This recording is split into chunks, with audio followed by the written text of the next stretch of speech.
Hello friends, how are you all. This is Baljeet from vocabulary educational. आज मैं जो video लेके आई हूँ आपके लिए that is related to reading. और अब से हम 100 डेज का चैलेंज ले रहे हैं आपके साथ में। डेली एक एक रीडिंग हम सॉल्व किया करेंगे, ठीक है जी। So this is day 1। आज हम फुल रीडिंग सॉल्व करने वाले हैं साथ में।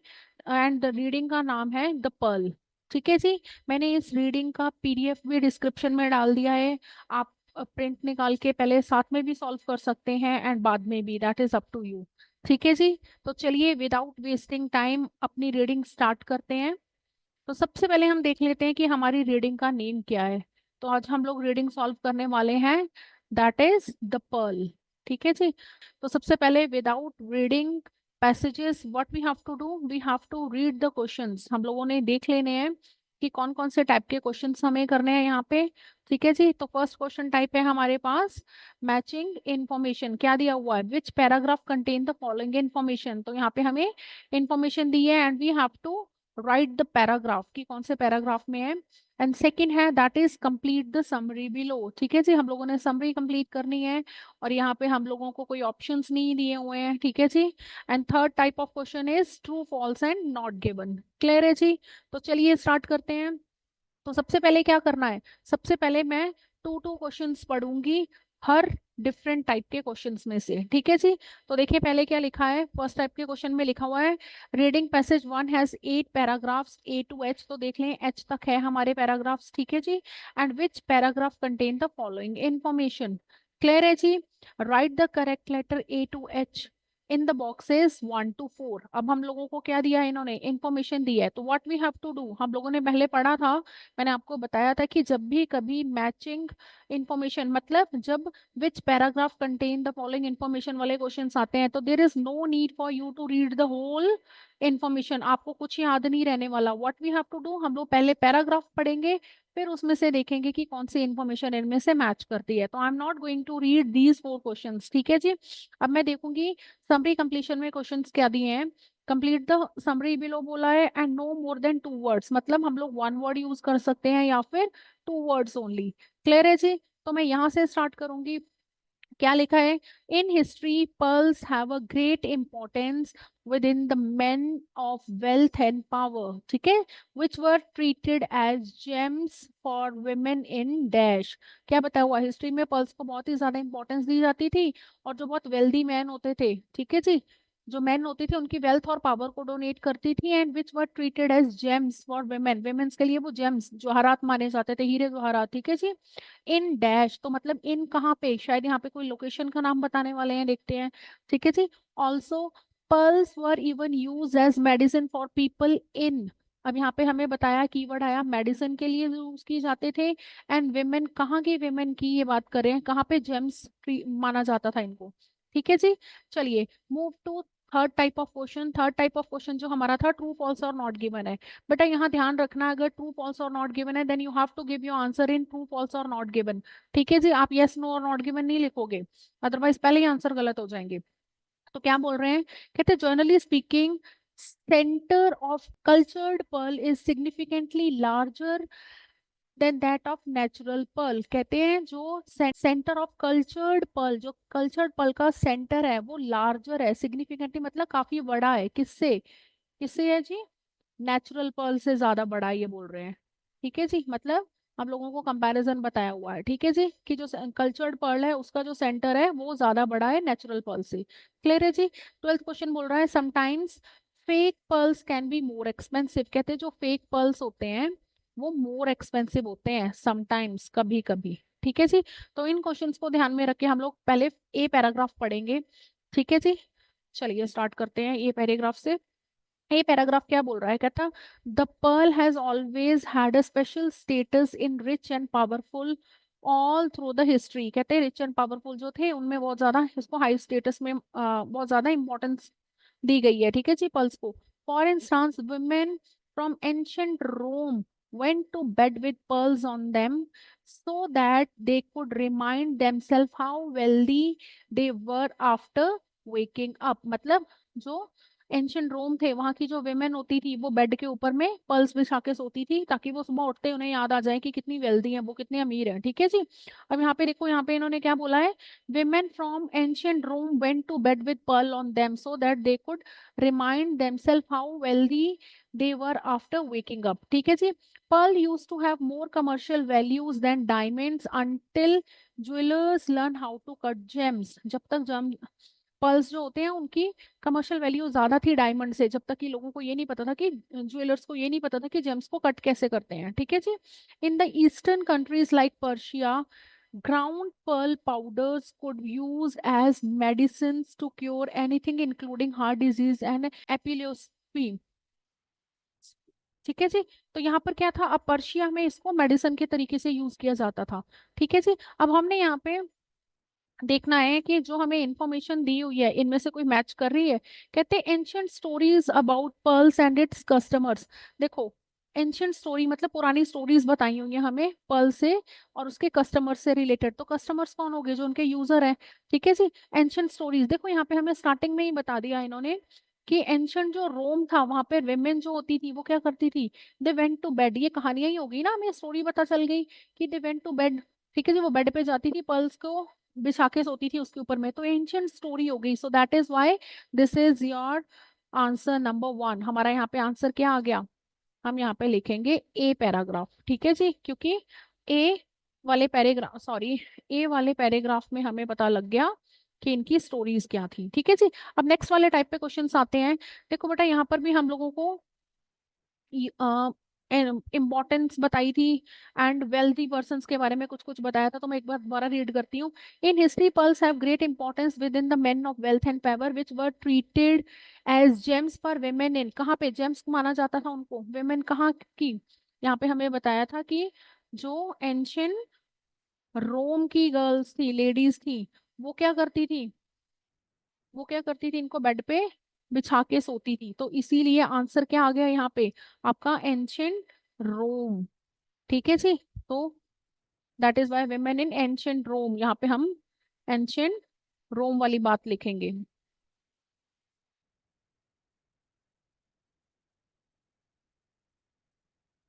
तो आ गया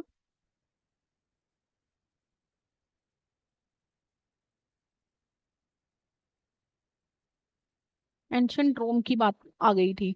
ठीक है जी। नेक्स्ट आगे बोल रहा था, also pearls were also use as medicine for people. कहाँ के लोग उसको एज अ मेडिसिन यूज करते थे, हमने ऊपर पढ़ा था। यहाँ पे देखो मेडिसिन कहाँ पे यूज हो रही थी, एज पर्ल, पर्शिया में। ठीक है जी। तो देखो पर्शिया के लोग इसको एज अ मेडिसिन यूज कर रहे थे। तो that is our answer number, यहाँ पे क्या आ गया हमारा, यहाँ पे हम लिखेंगे पर्शिया। ठीक है जी।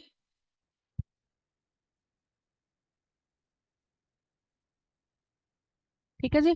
पर्शिया के लोग उसको एज अ मेडिसिन यूज कर रहे थे। तो हमारे 3 आंसर आ गए बेटा फर्स्ट पैराग्राफ में।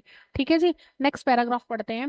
नेक्स्ट पैराग्राफ बोल रहा है, pearls can generally be divided into 3 categories. ठीक है जी। 3 कैटेगरी में इसको डिवाइड कर सकते हैं, नेचुरल, कल्चर्ड एंड इमिटेशन। ठीक है जी। When an irritant such as grain of sand gets inside a center of the oyster, mussels or calm or metallic will secrete a fluid as means of defense to coat the irritant। ठीक है जी। gradually layered are accumulated around the irritant until a leprous natural pearl is formed। तो यहाँ पे हमें इसकी making पता चल गई सेकेंड पैराग्राफ में, है ना, देखो। और उसके बाद में ये पर्ल कैसे फॉर्म होता है। ठीक है जी। मेकिंग पता चल गया एंड क्लासिफिकेशन पता चल गया। तो देखिए जरा, कोई मेकिंग एंड क्लासिफिकेशन की कोई इनमें से इंफॉर्मेशन दी हुई है। कहते हैं डिफिकल्टीज इन कल्टिवेटिंग प्रोसेस। अभी कल्टिवेटिंग प्रोसेस की डिफिकल्टी की बात नहीं आई है। Factors which decide the value of natural pearls, अभी कोई फैक्टर्स नहीं बताए हमें। A growth mechanism that distinguish cultured pearl from, अभी हमें कोई भी डिस्टिंग्विशन वाली बात नहीं आई है, हम लोगों ने इसमें कोई डिफरेंस नहीं देखा है। ठीक है जी। चलिए यहाँ पे पढ़ते हैं हम। देयर आर, नेक्स्ट वाले क्वेश्चंस में कोई ऐसा टाइप का क्वेश्चंस तो नहीं है जो निकल गया हो। देखो answer, there are essentially 3 type of pearls, natural, cultured and imitation. Most fresh water cultured pearls sold today come from China. अब यहाँ पे सेलिंग की बात चल रही है। ठीक है जी। हमें यहाँ पे ऐसा सेलिंग वाला कोई क्वेश्चन नहीं आया था। ट्रू फॉल्स में देखते हैं। कहते हैं sometime fake pearls can be more expensive, कहते हैं जो फेक पर्ल होते हैं वो मोर एक्सपेंसिव होते हैं। तो देखिए जरा फेस, हमें हमारे पास तो अभी फेस जो है, सॉरी, फेक पर्ल की तो अभी तक हमारे पास कोई बात ही नहीं आई थी यहाँ पर। ठीक है जी। अब हम लोग देखते हैं, यहाँ पे हमें ये बता दिया था, डिवीजन बताया, इसका डिवीजन बताने के बाद में इन्होंने यहाँ पे हमारे पास कोई भी डिवीजन वाला क्वेश्चन नहीं आया है, और ना ही ब्लैंक्स में से कोई भी मतलब समरी कंप्लीशन में से कोई भी इसका आंसर आया है। चलो थर्ड पैराग्राफ देखते हैं अब। थर्ड पैराग्राफ क्या कह रहा है? थर्ड पैराग्राफ कहता है, a cultured pearl undergo the same process, there is only one difference between cultured pearl and natural one.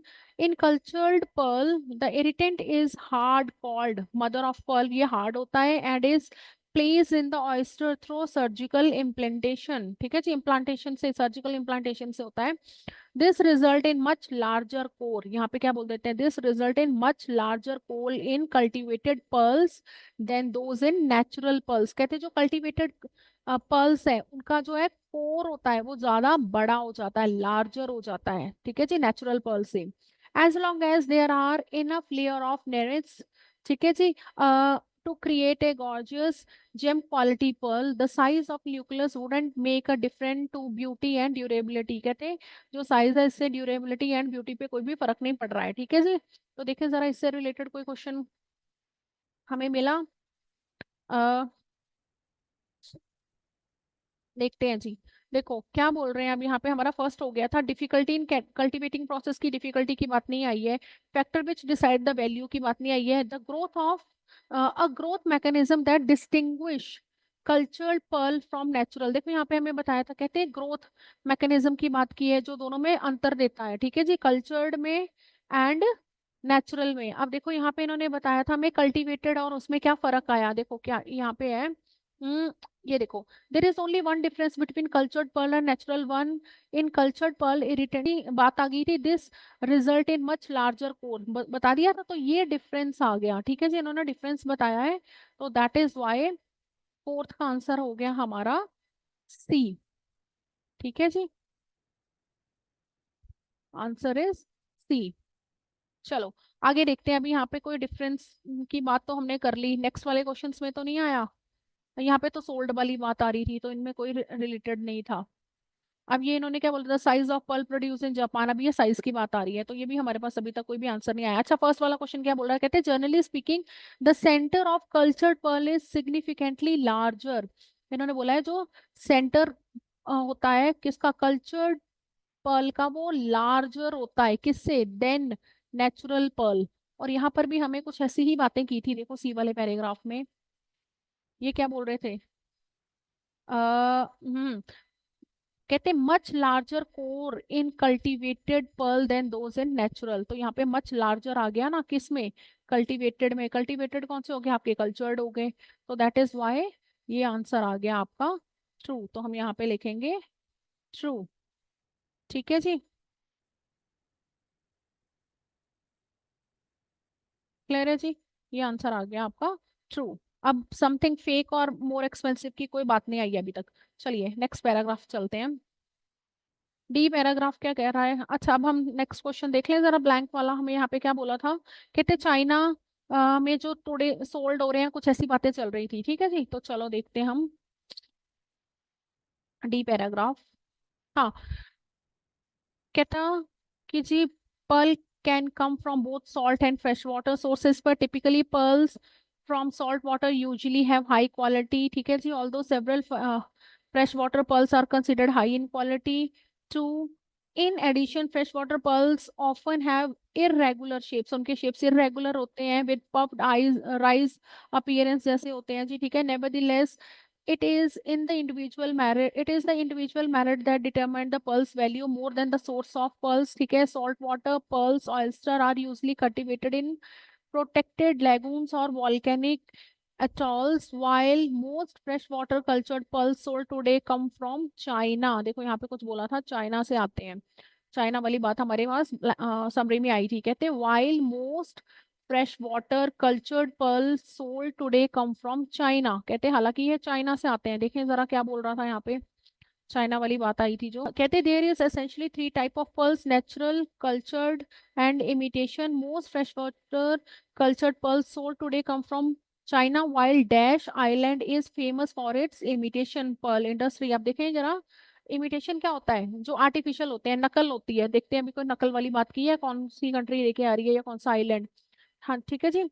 There are number of option for producing culture pearls, use fresh water और sea water की बात की है। Transplant the drift into the mantle and into the gonads, added spherical bead की बात आ गई। No matter which method is use to get pearl, the process usually take several years. ठीक है जी। Mussels must reach mature age which may take up almost 3 years। ठीक है, and then transplanted की बात आई है। When the irritant is put in place it take approximately another 3 years for a pearl to reach its full size। ठीक है जी।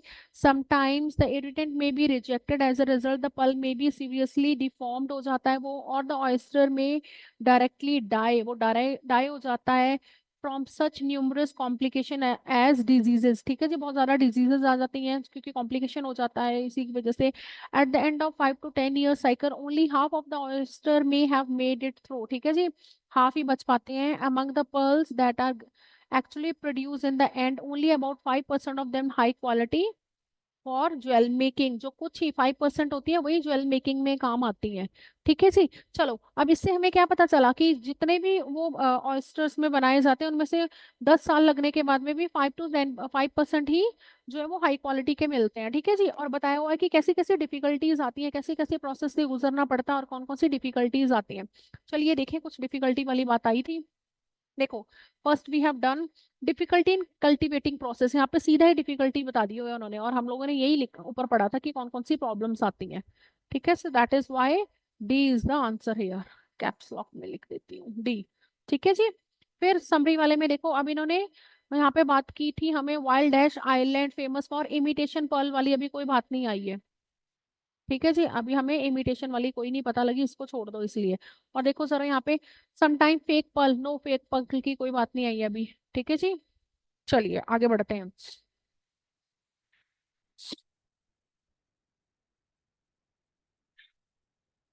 ई paragraph पे चलते हैं। ई पैराग्राफ वी हैव डन, तो एफ पे चलें। कहते हैं इमिटेशन पर्ल, यहाँ पर आ गई है इमिटेशन वाली जो नकल है। ठीक है जी, मतलब नकली बनाने वाला। Imitation pearls are of another different story. Island of Mallorca in Spain is renowned, मतलब बहुत फेमस है, well famous for its imitation pearl industry. तो हमारे पास क्या आंसर आ गया?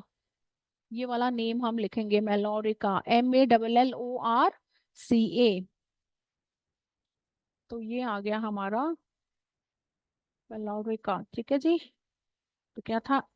MALLORCA। ठीक है जी। आइलैंड इज फेमस, ये फेमस की बात की थी ना, हाँ जी ठीक है। Good quality natural pearls are exceedingly unusual, ये कहते हैं ये बहुत ज्यादा अनयूजुअल होते हैं। ठीक है जी। Often dash unusual dash often manufacturer some of the glitterous pearl की बात आई है, तो देखते हैं हम जरा आगे क्या आ रहे हैं ये। ठीक है जी। एफ पैराग्राफ वी हैव, इतना सा हुआ था, आगे पढ़ते हैं। इन मोस्ट केसेस, कहते हैं in most cases a bead is dipped into a solution made from fish scale, but this coating is quite thin and often wears off. One way of distinguishing imitation pearl is to have it a bite on it। कहते हैं उसके ऊपर bite करके देखें। ठीक है जी, तब पता चलेगा नकली है वो। Fake pearls glide through are teeth, वो ग्लाइड हो जाते हैं मतलब फिसल जाते हैं। वाइल लेयर ऑफ निकल रियल पर्ल फील ग्रिटी, वो ग्रिटी लगते हैं हमें, मतलब कि फिसलते ही नहीं है। ठीक है जी। तो ये आपने भी अभी कभी पर्ल खरीदना है तो सेम वे लगा के देख सकते हैं आप। देखो यहाँ पे हमें फेक फेक करके क्वेश्चन आया था, है ना, मेरे माइंड में चल रहा था। हाँ, sometime fake pearl can be more expensive. देखो यहाँ पे इन्होंने बताया है हमें, ये प्रोसेस तो बताया है कि फेक पर्ल को चेक कैसे करना है, लेकिन उन्होंने यहाँ पे ये नहीं बताया कि वो एक्सपेंसिव है कि नहीं है। ठीक है जी। तो फेक पर्ल जो एक्सपेंसिव है कि नहीं है ये तो बात ही नहीं हुई, तो इसलिए आ गया हमारा ये नॉट गिवन। ठीक है जी। चलो, the size of pulp producer जब मान, अभी देखते हैं, साइज की बात अभी नहीं आई है, आगे बढ़ते हैं। कहते हैं several factor are taken into account to evaluate, evaluate होता है इसकी इवेल्युएशन करना, कीमत लगाना, उसके बारे में पता करना। ठीक है।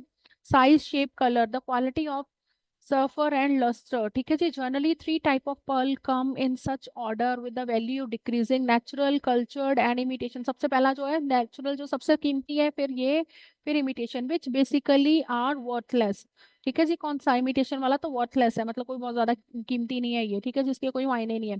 For jewellers one way to tell whether a pearl is natural cultured is send it to gem lab, वो जैम लैब में भेजते हैं, एंड परफॉर्म एन एक्सरे। ठीक है जी। High quality natural pearls are extremely rare. Japan's akoya pearls are one of the glossiest pearl, सबसे ज्यादा glossy, glossy क्या होता है? जो चमक देता है, शाइन करता है। Out there, while south sea water of Australia is cradle to bigger pearls. ठीक है जी, तो ये बिगर पर्ल के लिए ऑस्ट्रेलिया, साउथ वाटर, ठीक है जी, साउथ साउथ सी वाटर जो है ऑस्ट्रेलिया का, वो बिगर पर्ल के लिए एंड ग्लॉसीएस्ट के लिए हमारा जो है जापान अकोया। तो देखिए जरा यहाँ पे हमें कुछ ऐसी बातें आई हैं कि नहीं, समरी में आते हैं। हाँ, island famous for imitation good quality natural pearl are exceeding usually dash often manufacture some of the glitterest. Glitterest सबसे ज्यादा किसका आया था हमारे पास? यहाँ पे देखो, जापान का है ना। ग्लॉसीएस, ग्लॉसी होता है चमकीला, ग्लिटर मतलब भी चमकीला। तो यहाँ पे हम किसकी बात करेंगे बेटा? जापान। ठीक है जी। And wild dash large size, तो लार्ज साइज हम लोगों को कहाँ मिला था? लार्ज साइज की बात की थी इन्होंने साउथ सी का, कहाँ पे है ये? This hmm wild dash produce larger size, तो ये आ गया आपका south sea water of Australia. तो कहाँ का है ये? ऑस्ट्रेलिया का, तो इसलिए हम जगह का नाम नहीं लिखेंगे, कंट्री का नाम लिखेंगे, ऑस्ट्रेलिया का। तो हमारे पास आ गया आंसर ऑस्ट्रेलिया।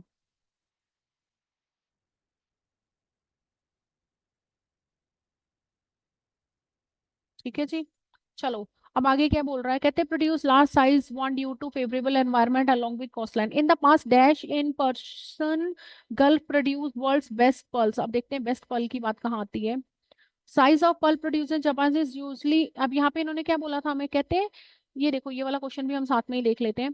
कहते हैं the size of pearl produce in Japan is usually smaller then in Australia. कहते हैं ऑस्ट्रेलिया का साइज बड़ा है। ठीक है जी, तो यहाँ पे हम लोगों को बात की थी इन्होंने, देखते हैं जरा साइज की बात। यहाँ पे क्या बोला था? वेदर पल्स नेचुरल है, ये एक बात आ गई थी। हाई क्वालिटी की बात आई है, साउथ सी की बात ये आई है। बट इन्होंने अभी हमें साइज की बात नहीं की, देखो है ना। तो देखिए जरा, साइज की बात अभी नहीं आई है। ठीक है जी, अभी तक साइज की बात नहीं आई है, तो हमारा आंसर नहीं है अभी तक फिलहाल यहाँ पे। नेक्स्ट एच पर चलते हैं। हाँ जी, अब देखिए जरा, इनसे रिलेटेड कुछ हमारे पास इंफॉर्मेशन वाले क्वेश्चंस तो नहीं दिए। अच्छा जी, देखो, factor which decide the value of natural pearl. अब इन्होंने फैक्टर की बात की थी जो नेचुरल पर्ल की वैल्यू डिसाइड करते हैं। तो यहाँ पे इन्होंने बात कही थी हमें, high quality pearls are extremely rare. ठीक है जी। अब देखो, for jewellers one way to tell, अब ये भी देखो, इसकी नेचुरल है कि वैल्यू यहीं से तो डिसाइड हो रही है ना, कि नेचुरल है कि कल्चर्ड है, तो यहीं से इसकी वैल्यू डिसाइड हो रही है। परफॉर्म करते हैं वो, ठीक है जी, एक्सरे उनके ऊपर में, तो यहाँ से, और विद द वैल्यू डिक्रीजिंग, अब यहाँ पे हमें बताया हुआ नेचुरल पल्स जो भी है, क्या कहाँ से वैल्यू इवेल्युएट करने के लिए ऊपर भी लाइनें बताई थी हमें कि कौन कौन से फैक्टर काउंट करते हैं? Shape, colour and quality of surface, ठीक है जी, एंड लस्टर, मतलब उसकी चमक। तो ये सारी चीजें फैक्टर्स डिसाइड करते हैं, तो दैट इज वाई यहाँ पर आपका आ जाएगा बेटा जी, जी आंसर। ठीक है जी, ये आपका आ गया जी। तो हमारे ये चारों क्वेश्चंस हो गए। अब हमारा एक क्वेश्चन रह गया यहाँ पे। कहते हैं in the past dash in Persian Gulf produce world's best pearls. तो बेस्ट पर्ल वाली बात करनी है हमने, देखनी है। और यहाँ पे बोला है the size of pearl produce in Japan in usually smaller than those in Australia. यहाँ पर अभी हमें साइज की ही बात आ रही है। ठीक है जी, तो चले आगे देखें जरा, हम एच वाले पैराग्राफ पे आ जाएं। हिस्टोरिकली, कहते हैं historically the pearl with the highest quality around the globe. Highest quality कहाँ पे? ग्लोब में कहाँ मिल रही है? पर्सन गल्फ में, सॉरी, पर्शियन गल्फ में मिली है जी, यहाँ पे ये बोल रहे हैं। ठीक है जी, पर्शियन गल्फ में मिल रही है कह रहे हैं। एंड आगे क्या बोला इन्होंने? पर्टिकुलरली अराउंड बहरीन, तो पर्टिकुलरली क्या बता दिया हमें? जो बहरीन का इलाका है, बहरीन के आसपास, तो यहाँ पे हमें हाई क्वालिटी की बात आई थी कुछ। इन the past dash in Persian Gulf produce best pearls, तो यहाँ पे आ गया आपका बहरीन। ठीक है जी, हम लिखेंगे बहरीन। और यहाँ पे भी size of pearl produce in Japan is usually smaller, Australia में स्मॉलर है, सॉरी जापान में स्मॉलर है, ऑस्ट्रेलिया में बिगर है। तो देखते हैं जरा आगे क्या बोलते हैं। ठीक है जी, आगे बोल रहे हैं, कहते the pearl have to be hand harvested by divers with no advanced equipment. Fortunately, when the large reserve of oil was discovered in early 1930, Persian Gulf's natural pearl industry come to sudden end because contaminated water destroy करने की बात आती है। आगे क्या बोला इन्होंने, in the present day India probably has the largest stock of natural pearl. However, it is quite an irony that large part of India's livestock कहाँ से originally from बहरीन से आ रहा है। तो देखो यहाँ पे हमारा ये क्वेश्चन एक रह गया है 13 वाला। The size of pearl produce in Japan is usually, जो साइज जापान का है वो यूजुअली स्मॉलर है देन ऑस्ट्रेलिया। तो ऑस्ट्रेलिया एंड जापान वाला हमारे पास यहाँ पे पैराग्राफ आया था, देखते हैं यहाँ पे। बिगर पर्ल्स, ये देखो यहाँ पे इन्होंने हमें बताया था Japan akoya pearl are one of the glossiest out of while south sea water of Australia is cradle to be bigger pearls, ये बिगर है। तो इसका मतलब जापान में जो है वो बिगर पर्ल्स है। ठीक है जी, तो यहाँ पे हम लोगों को आंसर में आएगा ट्रू फॉल्स में, इन्होंने बोला है जापान इज यूजली स्मॉलर। ठीक है जी, जापान के छोटे हैं और ऑस्ट्रेलिया के बड़े हैं। तो देखो जरा दोबारा लाइन रीड करते हैं, कहते हैं ऑस्ट्रेलिया में बिगर हैं और जापान के जो थे वो ग्लॉसियस थे, तो मतलब ऑस्ट्रेलिया में सबसे बड़े हैं। तो ठीक है जी, तो आंसर हो गया आपका ट्रू। क्लियर है जी, आई होप आपको फर्स्ट पैसेज क्लियर हो गया होगा। चलिए move to second passage. Second passage है हमारा हाउ डेजर्ट्स आर फॉर्म्ड। आज हम देखेंगे कि डेजर्ट्स कैसे बनते हैं। डेजर्ट्स क्या होते हैं, डेजर्ट्स होते हैं मरुस्थल। ठीक है जी, देखते हैं हम कैसे बनते हैं ये। First let's move to question answers part. देखिए हमें कौन कौन से क्वेश्चंस बोल रहे हैं, टाइप के क्वेश्चंस कौन से हैं यहाँ पे। अच्छा जी, फर्स्ट हमारे आ गए which paragraph contain the following information, same है जी देखो। और यहाँ पे एन भी बोला हुआ है, नॉट अ मैन है, तो इट मीन्स कोई ना कोई लेटर, कोई ना कोई पैराग्राफ या लेटर दोबारा यूज होने वाला है। ठीक है जी, फिर आगे आपके ट्रू एंड फॉल्स। ठीक है जी, तो टू टाइप के क्वेश्चन ही हैं। तो चलिए स्टार्ट करते हैं। मैं पहले मुझे पता लग गया कि हाउ डेजर्ट्स आर फॉर्म, मेरे पास पैसेज आ गया। उसके बाद में मेरे पास मुझे पता लग गया कि अब मैचिंग इंफॉर्मेशन, मतलब हम लोगों ने मैचिंग करनी है इंफॉर्मेशन की, which paragraph contain the following information.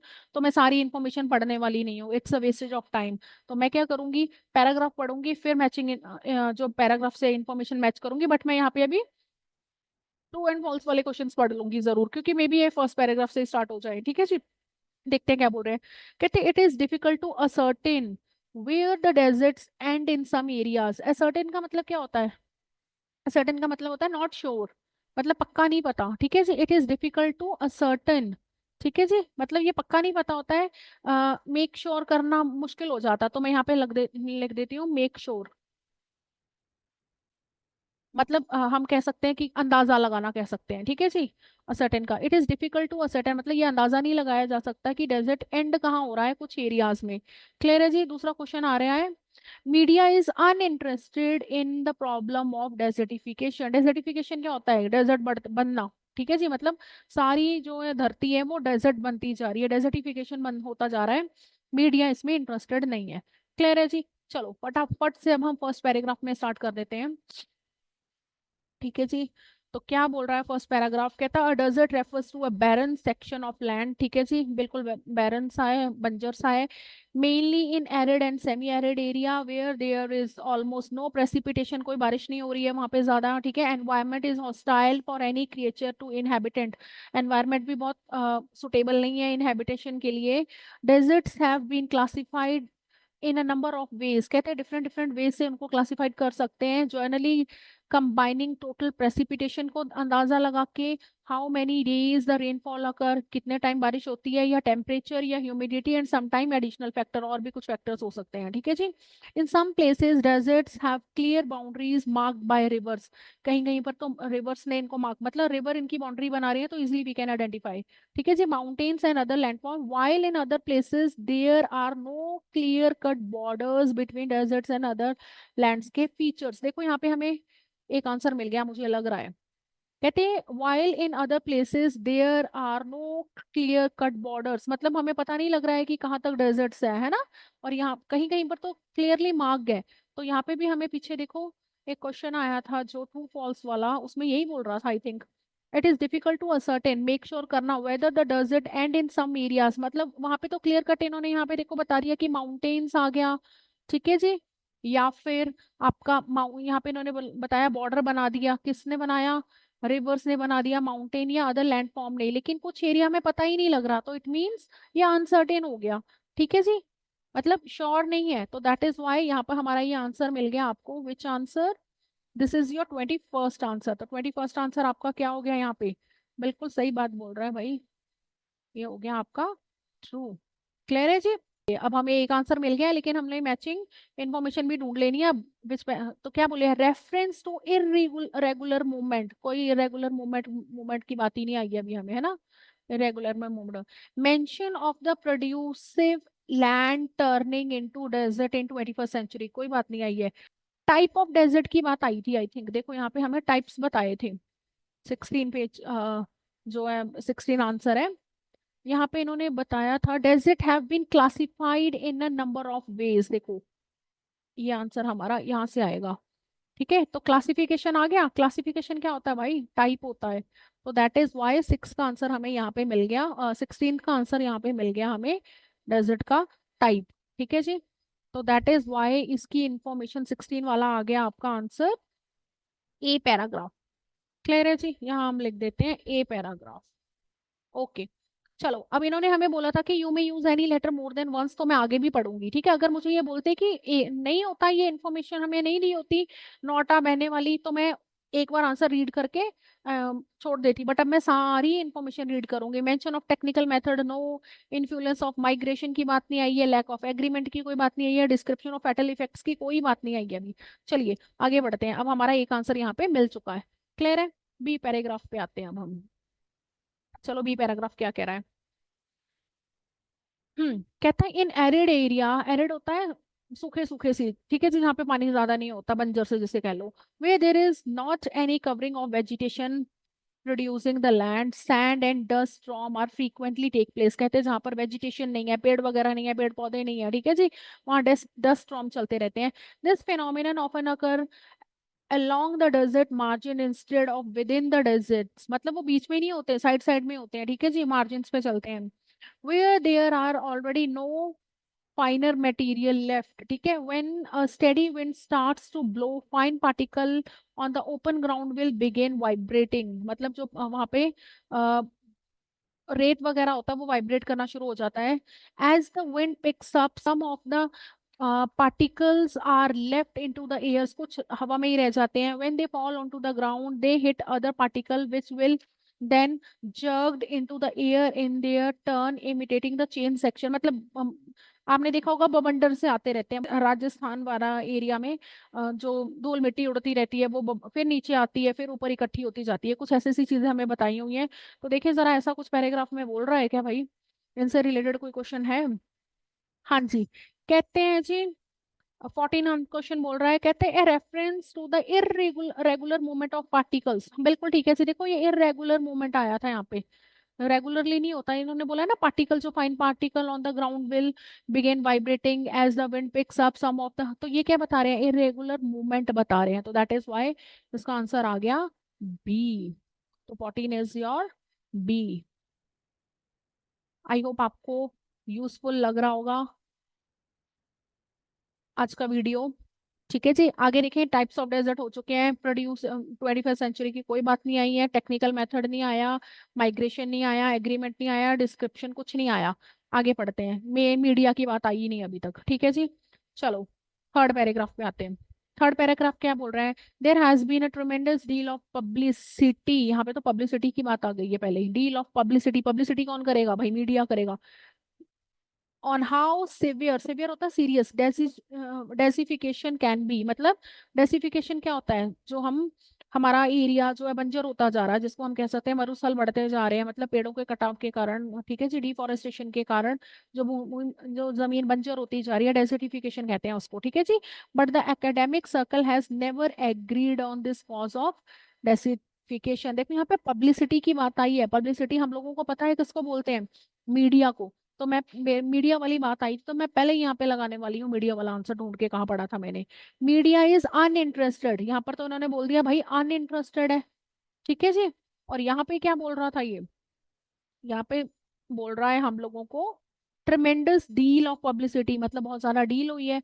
तो आंसर क्या हो गया आपका, यहाँ पे हमारा आंसर हो गया फॉल्स। आ जाओ भाई, फॉल्स लिख लें जल्दी जल्दी, ठीक है जी। चलो आगे बढ़ते हैं। आगे कह रहे हैं, कहते but the academic circle has never agreed on this, on the cause of desertification. A common misunderstanding is that shortage of precipitation causes the desertification. Even the land in some barren area will soon recover after the rainfalls. कहते जो common एक misunderstanding है वो ये है कि जो desertification का कॉज है that is shortage of precipitation. Precipitation क्या होता है, बारिश, ठीक है जी। Even the land is in some barren area, कहते हैं हालांकि बैरन एरिया में जो बंजर भूमि है वहां पर रेन के बाद में लैंड जो है वो रिकवर हो जाती है, ठीक है जी। In fact more often than not human activities are responsible for, तो इन्होंने किसको बोला, कहते हैं ह्यूमन एक्टिविटीज जो है वो रिस्पॉन्सिबल है डेजर्टिफिकेशन के लिए, ठीक है जी। It might be true that the explosion of world's population specially in developing countries is the primary cause of soil degradation and desertification. तो प्राइमरी कॉज क्या हो गया आपका, पॉपुलेशन एंड जो पॉपुलेशन एक्सप्लोजन हो गया जी, ठीक है जी, डिग्रेडेशन का एंड डेजर्टिफिकेशन का। क्लियर है। Since the population has become denser, denser होता है घनी, एक ही जगह पे बहुत ज्यादा लोग रह रहे हैं, ठीक है जी, बहुत ज्यादा डेंस हो रही है population. Denser the cultivation of crop has gone into progressively dryer area, जो ड्रायर एरिया है वहां पर भी अब जो कल्टीवेशन करना पड़ रहा है। It's specially possible for these region to go through period of severe drought, यहाँ पे ड्रॉट्स आ जाते हैं serious, which explains why crop failure are common, ठीक है जी, इसीलिए क्रॉप फेलियर कॉमन हो जाता है। मतलब कि क्रॉप फेलियर क्या होता है, मतलब क्रॉप्स उग नहीं पाती अच्छे से क्योंकि वो ड्राई एरिया में ज्यादा कल्टीवेशन करने लग गए हैं। The rising of most crop require the natural vegetation cover to be removed first, ठीक है जी, सबसे पहले नेचुरल वेजिटेशन को रिमूव करना पड़ेगा। When crop failure occur, extensive tracts of land are devoid of plant cover and thus susceptible to wind and water erosion.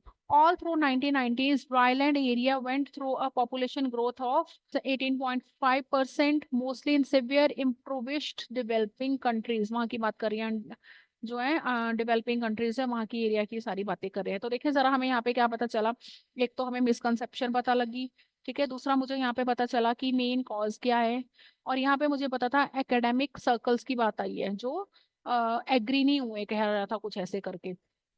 तो देखें जरा इससे रिलेटेड क्वेश्चंस कुछ आए हो तो।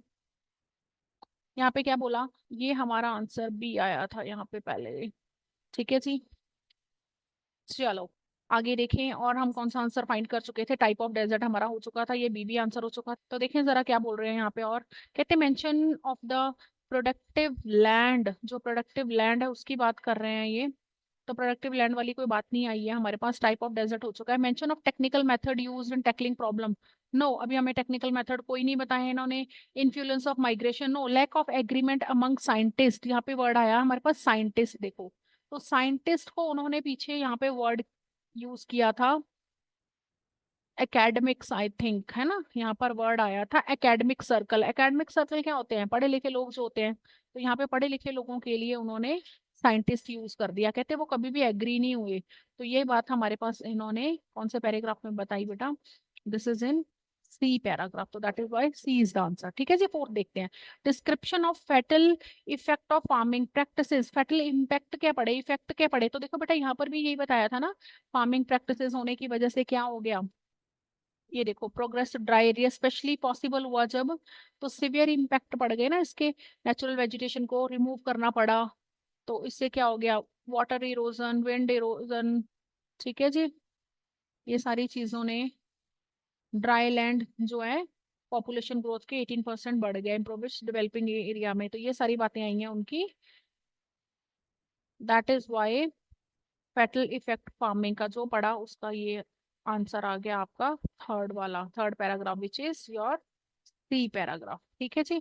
अब देखिए यहाँ पर कुछ तो नहीं, मीडिया इज अनइंटरेस्टेड की बात की थी, और ऊपर हमारे पास आया था there has been a tremendous deal of publicity on severe diversification. ठीक है जी, तो दैट इज व्हाई ये आंसर आ गया आपका फॉल्स। क्यों? क्योंकि यहाँ पे बोल रहे हैं कोई इंटरेस्ट नहीं ले रहे, और यहाँ पे इन्होंने बोलिया है कि बहुत ज्यादा ट्रेमेंडस,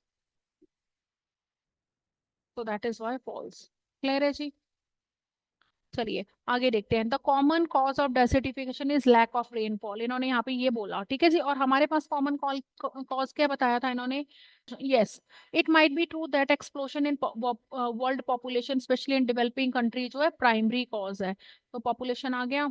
सो that is why this answer is your, क्या आ गया, मोस्ट कॉमन कॉज आ गया लैक ऑफ रेनफॉल, तो ये हो गया भाई, रेनफॉल की बात ही नहीं आई है, तो ये हमारा कौन सी बात आई थी, हमें बोला था पॉपुलेशन, तो that is why this answer is also false.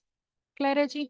चलो next, farming animals in semi arid area will increase soil erosion बोल रहा है। कहते हैं फार्मिंग एनिमल्स जो हैं वो सेमी एरिड एरिया में अगर करते हैं तो सॉइल इरोजन होता है। Population in Asian country no longer use firewood as chief fuel, तो चीफ फ्यूल की बात देखते हैं हम यहाँ पे, कुछ बात की है इन्होंने यहाँ पे आगे फोर्थ पैराग्राफ में आए हैं। डी पैराग्राफ को स्टार्ट करते हैं, क्या बोल रहा है? कहता है लाइफ स्टॉक, लाइफ स्टॉक का मतलब ये होता है एनिमल्स, ठीक है, जो पशुधन होता है, जो एनिमल्स को हम जो डोमेस्टिकेट करते हैं। ठीक है जी।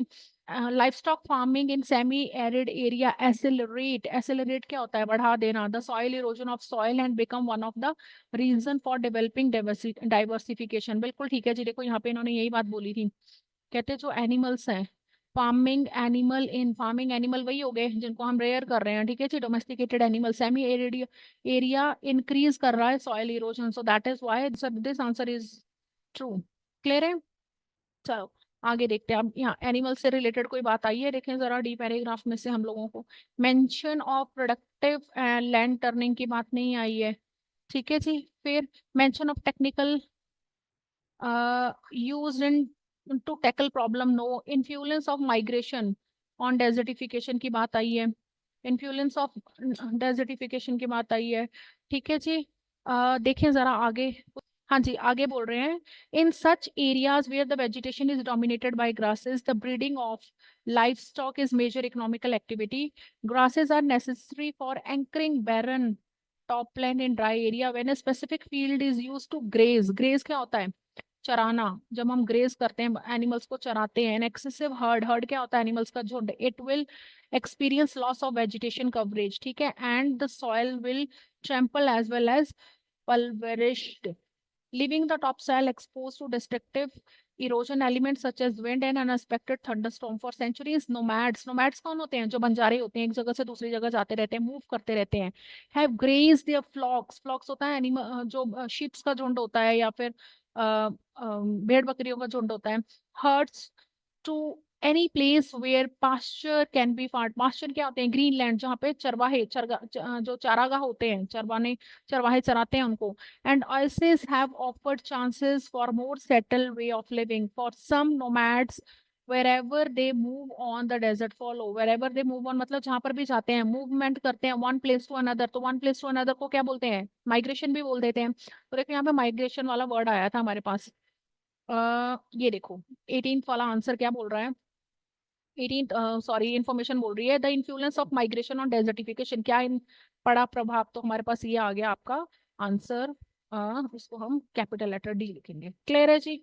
चलिए आगे पढ़े, यहाँ पे देखें इससे रिलेटेड कोई क्वेश्चन तो नहीं है, नहीं। एंशिएंट कंट्रीज के फ्यूल्स की बात, फायर फ्यूल की बात करें। अब आते हैं ई पैराग्राफ। ई पैराग्राफ कह रहे हैं, कहते trees are of great importance, है ना? कहते हैं trees are of great importance when it comes to maintaining top soil and slowing down the wind speed. ठीक है, in many Asian countries firewood is the chief fuel use for cooking and heating which has, Asian countries में जो fire fuel है उसकी बात कर रहे हैं, which has cause uncontrol clear cutting of forest in dry land ecosystem. कहते हैं जो एशियन कंट्रीज है वहाँ पे फायर फ्यूल जो है वो कुकिंग एंड हीटिंग पर्पज के लिए यूज हो रही है, और ये अनकंट्रोल्ड है। ठीक है जी। When too many trees are cut down, windstorm and dust storms tend to occur, जब बहुत सारे पेड़ पौधे इकट्ठे कर जाते हैं तो फिर विंड स्टॉर्म या डस्ट स्टॉर्म आएंगे ही आएंगे, इनकी बातें कर रहे हैं। तो देखिए सारा इन्फॉर्मेशन वाली बात हुई है यहाँ पे, कोई भी इनमें से यहाँ पे आया है mention of technical method use to tackle the problem, no. Technical problem क्या है? Mention of productive land turning into desert, no, ये भी बात नहीं आई है अभी हमारे पास। ठीक है जी। अब हम ट्रू फॉल्स देख लेते हैं।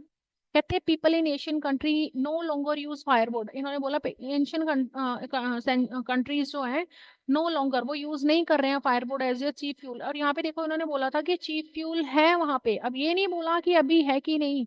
इन many Asian firewood is cheap fuel used for cooking and heating, लेकिन इन्होंने अभी ये नहीं बताया हमें कि अब कर रहे हैं या नहीं। ठीक है जी, चीप फ्यूल है, सो दैट इज वाई अभी है या नहीं है ये नहीं बताया, तो that is why this answer is your not given, क्योंकि अभी हमें आज की कोई इंफॉर्मेशन नहीं, अभी की कोई इंफॉर्मेशन नहीं है, सो नॉट गिवन।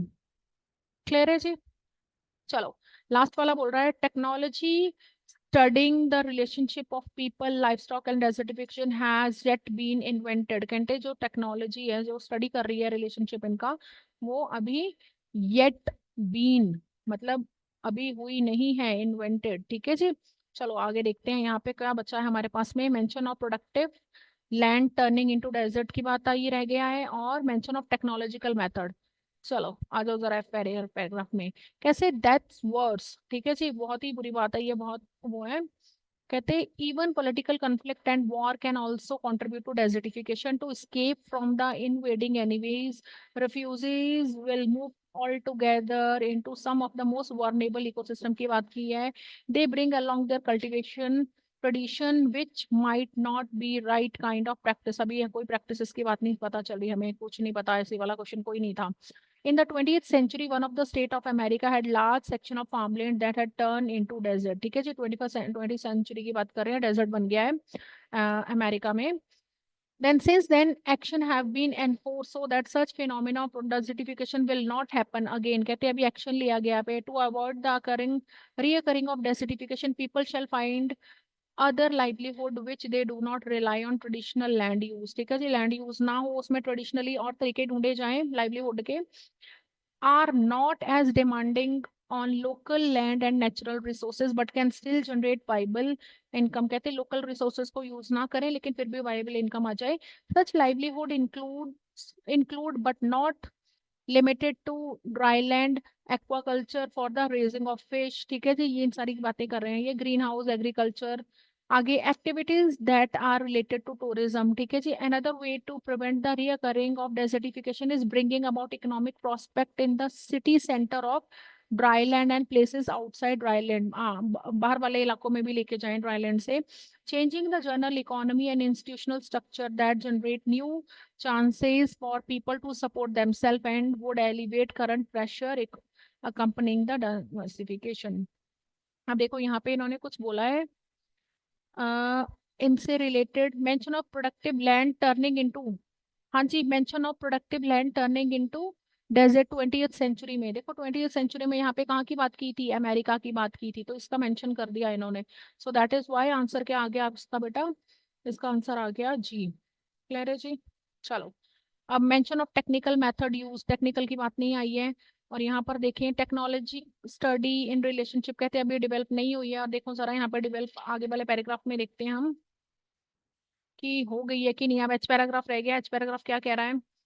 कह रहा है जी, कहते हैं in nowadays societies new technology और serving as method of resolve, ये सर्व कर रहा है the problem brought by desertification, मतलब ऑलरेडी ये यूज हो रही है। Satellites have been utilized to investigate, देखो सैटेलाइट यूज हो रहे हैं है ना, जो पीपल इन्फ्लुएंस हुए हैं या लाइफ स्टॉक है उनके बारे में पता कर रहे हैं। Nevertheless it doesn't mean that alternative technologies are not needed to help with the problem and process of desertification.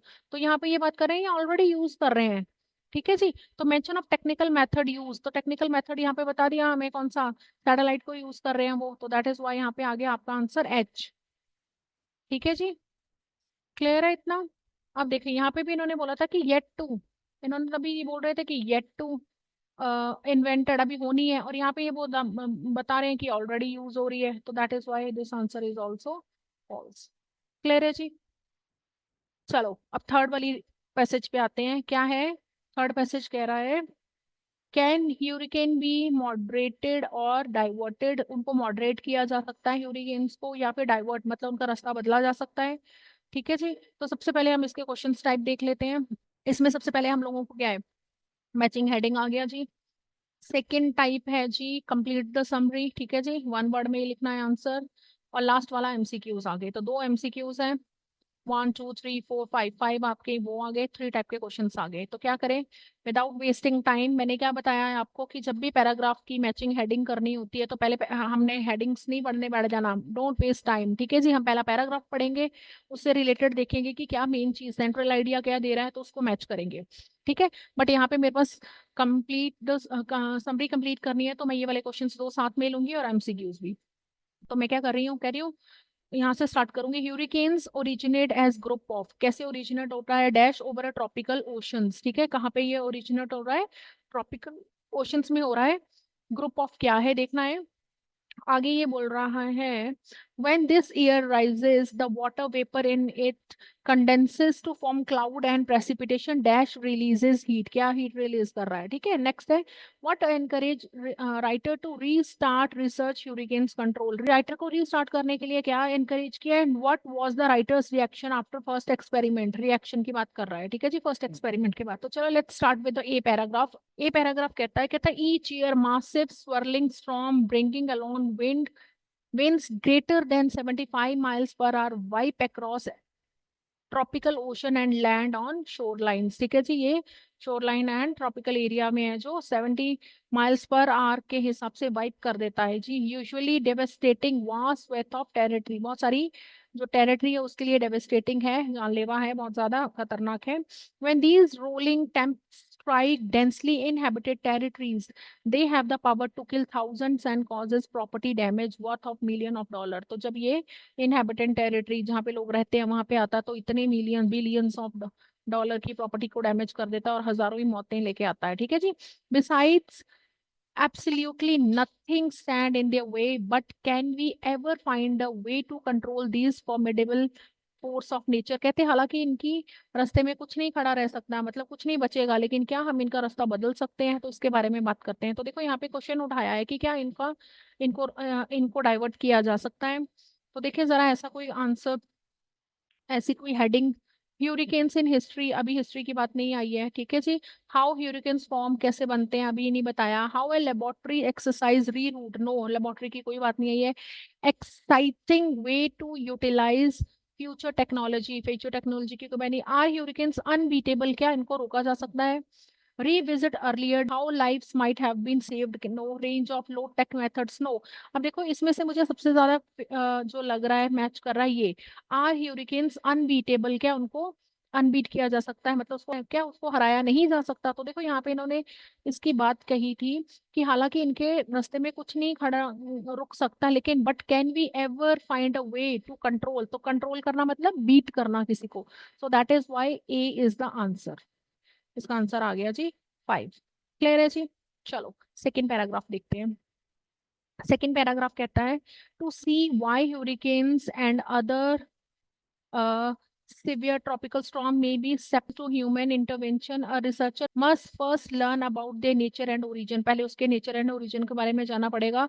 तो hurricanes grow in the form of thunderstorm, वो पहले thunderstorm बनता है clusters above the tropical seas। ठीक है, cluster में आ जाते हैं, cluster इकट्ठा हो जाते हैं।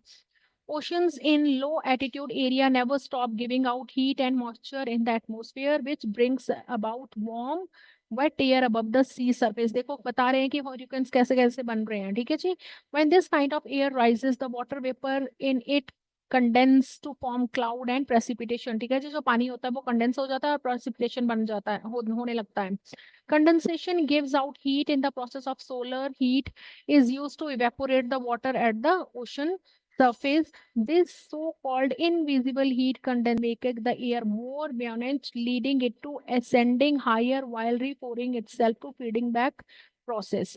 At last, the tropical depression starts to form and grow stronger, creating a familiar eye. The calm center hub, that is hurricane, spins around. Okay, when reaching the land, hurricanes no longer has continuous supply of warm water, which causes it swiftly weaken. तो इसमें पूरा हम लोगों का process बताया है कि ह्यूरिकेन्स बनते कैसे हैं। ठीक है जी। तो इससे क्या पता चला हमें इसके बारे में, ओरिजिन कैसा है, ये फॉर्म कैसा है, कुछ ऐसा होगा, देखते हैं है ऐसा कुछ। देखो हिस्ट्री की बात आई है, नो हाउ ह्यूरिकेन्स फॉर्म, ये सीधा सीधा आंसर है, तो मैं सीधा आंसर इसको लगा रही हूँ जी।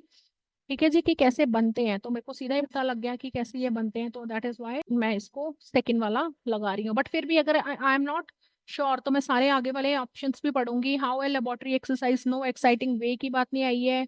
ये हम पहले ही ऑलरेडी यूज कर चुके हैं। अच्छा, इसमें आपने एक ट्रिक करनी है बेटा, जब भी आप एक आंसर यूज कर लेते हो उसको कट कर दो, सो दैट बी वाला भी मैंने यूज कर लिया है सेकंड वाला, तो मैं अब इसको भी कट कर रही हूँ। ठीक है जी, ताकि मेरे को बार बार इसको पढ़ने की जरूरत ना पड़े। क्लियर है जी। अभी देखो इसमें कोई आंसर नहीं आया अभी तक। Originate in a group of, देखो यहाँ पे आ गया, hurricanes originate as a group of dash over the tropical ocean. तो ग्रुप ऑफ क्या, यहाँ पे देखते हैं हम लोगों को कोई वर्ड आएगा कि किसके ग्रुप में ये ओरिजिनेट होते हैं। तो स्टार्टिंग से स्टार्ट करते हैं कि वाई ह्यूरिकेन्स ट्रॉपिकल स्टॉर्म में स्टेप्टिकल। ठीक है जी, hurricanes grow in the form of thunder storm. Clusters, देखो क्लस्टर्स हो गया मतलब झुंड बन गया उनका, तो ये क्लस्टर्स में थंडर स्टॉर्म। ठीक है जी, दैट इज वाई यहाँ पे हम लिखेंगे थंडरस्टॉर्म। ठीक है जी, लो एरिया की बात, when this air rises the water vapour in it condense to form cloud and precipitation dash releases heat. अब देखते हैं क्या रिलीज करता है हीट, तो क्या, हाँ जी, condensation give out heat in the process. ठीक है जी, तो यहाँ पे आ गया आपका कौन रिलीज करता है हीट, कंडेंसेशन हीट रिलीज कर रहा है, तो दैट इज वाई आपका आंसर आ गया condensation. CONDENSATION।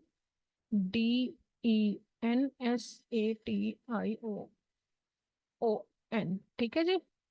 Okay, this so called latent dash of condensation make the air more buoyant. ठीक है, बायोनेंट बना देता है उसको। देखो जरा यहाँ पे क्या बोल रहा है। हाँ जी, this so called invisible heat, तो ये कौन सी हीट है भाई, अनविजिबल हीट है, तो हमारा यहाँ पे आ जाएगा answer heat of condensation make it more buoyant leading it to ascending. ठीक है जी, तो यहाँ पे हमारा आ गया heat of condensation make it more, ठीक है, ascend till higher in the self-reinforcing. Eventually, the tropical depression began to orient and strengthen, forming the familiar dash. तो familiar क्या है यहाँ पे हम देखते हैं जरा। familiar word हमारे पास आया at last, हाँ ये स्पोर्ट आ गया था। at last the tropical depression start to form and grow creating a familiar, के बाद में यहाँ पे वर्ड आया हमारे पास आई, familiar आई मतलब सेम सेम सी। तो मैं यहाँ पे सीधा ही आई वर्ड लगा दूंगी क्योंकि मुझे सीधा ही आंसर मिल गया इसका। ठीक है जी, तो मैं यहाँ पे लिख रही हूँ आई। ठीक है जी, ऑन पासिंग ओवर किसके ऊपर जाते हैं, central hub around which hurricane spin. On passing over dash, the hurricane sustaining source of warm water is cut off and leads to storm rapid weakening. फिर वो वीकन हो जाता है ना। तो देखें जरा इसके बाद क्या आई है ऊपर, क्या बोला था यहाँ पे वर्ड, हाँ ओवर जब कहाँ जाता है, पास ओवर कहाँ होता है वहां की देखते हैं जरा। क्या बोल रहे हैं, आई की बात हो गई थी, कहते calm centre hub that the hurricane spins around when reaching the land hurricane no longer has continuous supply of warm water. तो रीचिंग कहाँ पे, ओवर बोला था वहां पे, तो यहाँ पे लैंड पे चला जाता है ना, लैंड पे पहुंच जाता है, तो वहां पे source of constant source of warm water नहीं मिल पाता, तो land is the answer. 38th answer आ गया आपका लैंड। ठीक है, ओके, अब हमारे ये ब्लैंक सारे हो गए। अब हम कंसंट्रेट करते हैं सी पैराग्राफ में। ठीक है जी, सी पैराग्राफ कह रहा है, कहता our current studies are inspired by our past intuition. तो पास्ट इंट्यूशन की कुछ बात चल रही है। When I was learning about chaos theory 30 years ago, the reason why long range forecasting is complicated is that the atmosphere is highly sensitive to small influence and tiny mistake can compound fast in weathering forecasting models। ठीक है जी, जो छोटी छोटी mistakes हैं वो weather forecast में compound करती हैं। However, this sensitivity also made me realize the possibility kiski, if we intentionally applied some slight input to hurricanes, कि हम कुछ intentionally apply कर सकते हैं input, we might create a strong influence that could affect the storm, जो storm को affect कर सके, either by steering them away from densely populated area और बाय स्लोइंग देम डाउन, कि पॉपुलेटेड एरिया से दूर ले जाएं या फिर स्लो कर दें. Back then, I was not able to test my idea, but thanks to advancement of computer stimulation and remote sensing technology over the last 10 years, I can now renew my enthusiasm in large scale weather control. कि किसका thank you किया? Computer stimulation का. ठीक है जी, remote sensing sensation आ गई है, sensing होने लग गई है टेक्नोलॉजी लास्ट 10 ईयर से. तो वो कहता मेरा और ज्यादा इसमें I can now renew my enthusiasm, मेरा एंथुसियाज्म, मेरा जोश और बढ़ गया है. ठीक है जी. तो चलो देखो जरा सी पैराग्राफ से रिलेटेड हमारी कौन सी हेडिंग हो सकती है. ठीक है, ये बात नहीं की है हमें कौन कौन सी हिस्ट्री में कौन कौन से यूरिकेन्स आए हैं, कुछ नहीं बताया अभी हमें ये. आगे बोल रहे हैं जी. ये how laboratory exercise reroute hurricane, अभी नहीं किया है इन्होंने री रूट इसको. Exciting way to utilize future technology, no जी. रीविजिट अर्लियर आइडियाज, तो रीविजिट अर्लियर आइडिया कैसे हुआ? देखो बेटा यहाँ पे इन्होंने बोला था कि मैं वो जो सारी चीजें थी मैंने यहाँ पे बताया था वर्ड कि रीन्यू हो गया मेरा एंथुसियाज्म, किसमें? पुरानी चीजों में जो उसने पहले सोची हुई थी, है ना. तो रीविजिट आइडिया हो गया कि मैं दोबारा इसको देखूंगा उस नजर से, मतलब वो दोबारा करेगा वो सारी चीजें. ठीक है, रिमोट सेंसेशन की बात की थी जहां पे उसने, तो that is why six revisit earlier idea, मतलब उस आइडिया को मैं दोबारा रीविजिट करूंगा. तो that is why this is our sixth answer. तो हमने सिक्स भी यूज कर लिया, अब इसको हम फटाफट से कट कर देते हैं ताकि दोबारा हमें ये तंग ना करे. ठीक है जी. चलो आगे चलते हैं. इससे रिलेटेड हमारे यहाँ पर जो एमसीक्यूज थे वो भी देख लें. What encourages the writer to restart researching hurricane control, उसको रीस्टार्ट किसने किया था? देखो, huge amount of hurricane triggered, no triggered की तो बात ही नहीं आई थी कोई भी. डेवलपमेंट इन कंप्यूटर टेक्नोलॉजी, देखो कंप्यूटर टेक्नोलॉजी की बात आई थी, उन्होंने रिमोट सेंसिंग की बात की है. ठीक है, अभी भी इसको होल्ड रखते हैं. री requirement of some local, no local लोगों की कोई बात नहीं आई है. Chaos in the theory learned as student, no. उसने ये बोला था कि डेवलपमेंट हुए जो कंप्यूटर टेक्नोलॉजी में, तो that is why B is the answer. क्या बोला था इन्होंने यहाँ पे? देखो रिमोट सेंसिंग की बात आई थी तो कंप्यूटर की वजह से, ये देखो टेक्नोलॉजी स्टिमुलेट किया कंप्यूटर ने. ठीक है, एडवांसमेंट ऑफ कंप्यूटर, तो that is why B is the answer. और लास्ट वाला देखिए जरा क्या था.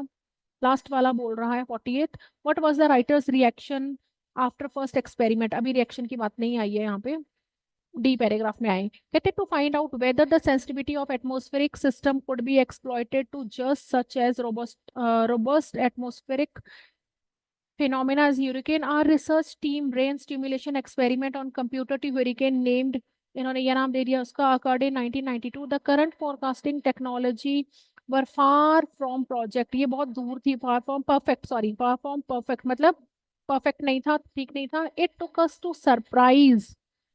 us by surprise that our first stimulation turned out to be an immediate success. तो वो सरप्राइज हो गए यहाँ पे और यहाँ पे क्या बोला था? फर्स्ट एक्सपेरिमेंट के बाद क्वेश्चन क्या था इनका? तो देखो क्या बोला, surprise that there intervention not achieve no aesthetic with achievement first experiment had, surprise that intervention has the intended effect, उनका इंटेंडेड इफेक्ट जो वो चाहते थे वो इफेक्ट आया. ठीक है जी. So that is why C is the answer. Clear है जी. उन्होंने यहाँ पे ये क्या बोला, देखो क्या बोला, first stimulation out to be an immediate success हो गया उनका. ठीक है जी. आगे देखते हैं, इसी पैराग्राफ को खत्म नहीं करेंगे अभी हम क्योंकि हमें हेडिंग भी ढूंढनी है. With the goal of altering the path, altering change path करने के लिए, we first pick the spot where we wanted the storm to stop after 6 hours. Then we use the target to generate artificial observation and put these into the computer model. उन्होंने computer model में इसको डाल दिया. अब देखिए जरा, इन्होंने ये रिसर्च किया, क्या हुआ, इसका आंसर क्या हो सकता है? हाँ जी. अब ये क्या बोल रहे हैं, ह्यूरिकेन्स इन हिस्ट्री, नो जी. How a laboratory exercise reroute a hurricane, laboratory ने एक्सरसाइज करके, मतलब लेबोरेटरी में उन्होंने टेस्ट करके री रूट कर दिया. Yes definitely. देखो यहाँ पे इन्होंने बोल दिया था ना कि इन्होंने क्या किया, पाथ माइंड में लिख लिया और ऑल्टर कर दिया. तो ऑल्टर मीन्स चेंज कर दिया उसको. तो यहाँ पे हमारा पाथ ऑल्टर कर दिया तो चेंज कर दिया. तो दैट इज वाई इसका आंसर क्या आ गया आपका? हाँ, लेबोरेटरी टेस्ट एक्सरसाइज जो रीरूट कर दिया. सो दैट इज वाई यहाँ पे आ गया आपका थर्ड आंसर. हम नेक्स्ट पैराग्राफ देखते हैं, ई वाला. कहते the most significant alteration turn out to be initial temperature and wind किया. Usually the temperature changes occur the grid were only 10th of degree, जो 10th ही था. But the most noteworthy change which was increase almost 2 degree Celsius, ठीक है, took place in the lowest model layer जो था वहां पे. The calculation produce wind speed changes of 2 or 3 miles per hour. However, in several spots the rate shifted by as much as 20, ठीक है जी, metre per hour due to minor redirection of wind close to storm swing.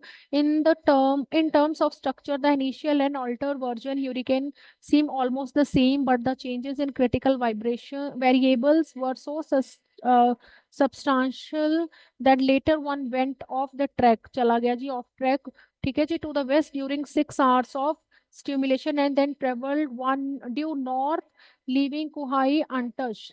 ठीक है जी. अब देखते हैं जरा, तो सारा ही मार्क हो गया. ठीक है जी. चलो जरा देखें यहाँ पे. अभी मुझे क्या पता चल रहा है देख के, कौन कौन से एरिया में कहाँ कहाँ पे क्या क्या चीज हुई है ना. यूरिकेन के seem almost the same but change in critical की बात आई है. सो सब्सटेंशियल लेटर की बात आई है, इन्होंने इंक्रीज टू डिग्री. तो ये सारी चीजें क्या बता रही है मुझे. citing way to utilize future technology, no. अब देखो how lives might have been saved, lives कैसे सेव की जा सकती हैं, तो उसके बारे में बात आई थी वाले पैराग्राफ में. तो हम, ये हमारा आ गया आंसर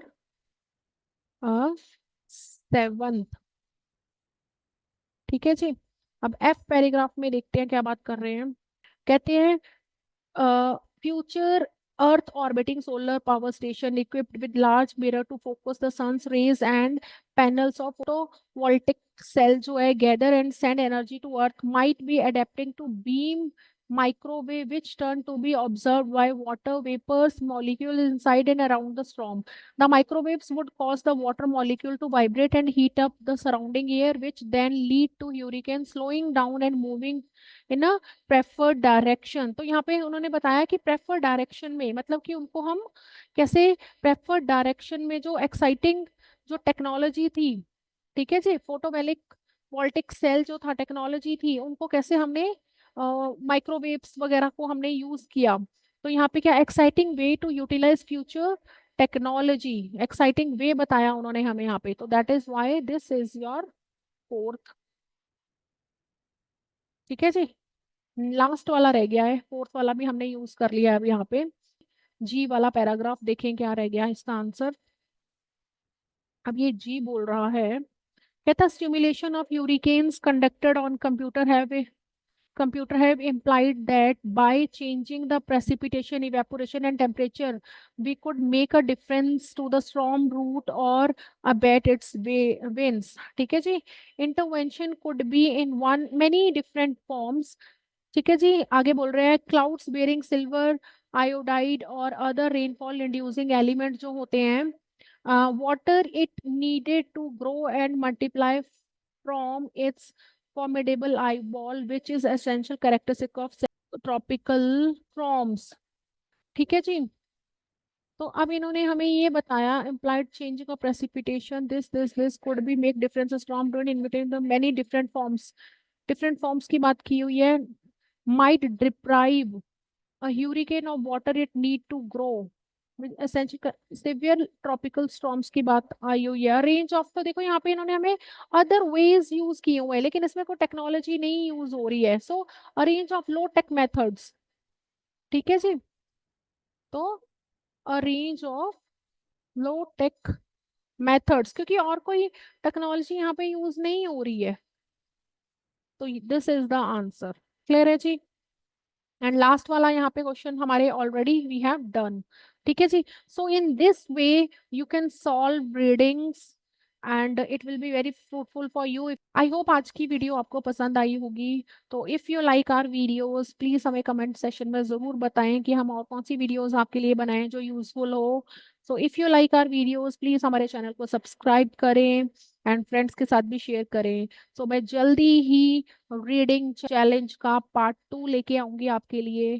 तब तक के लिए goodbye and best of luck for your preparations.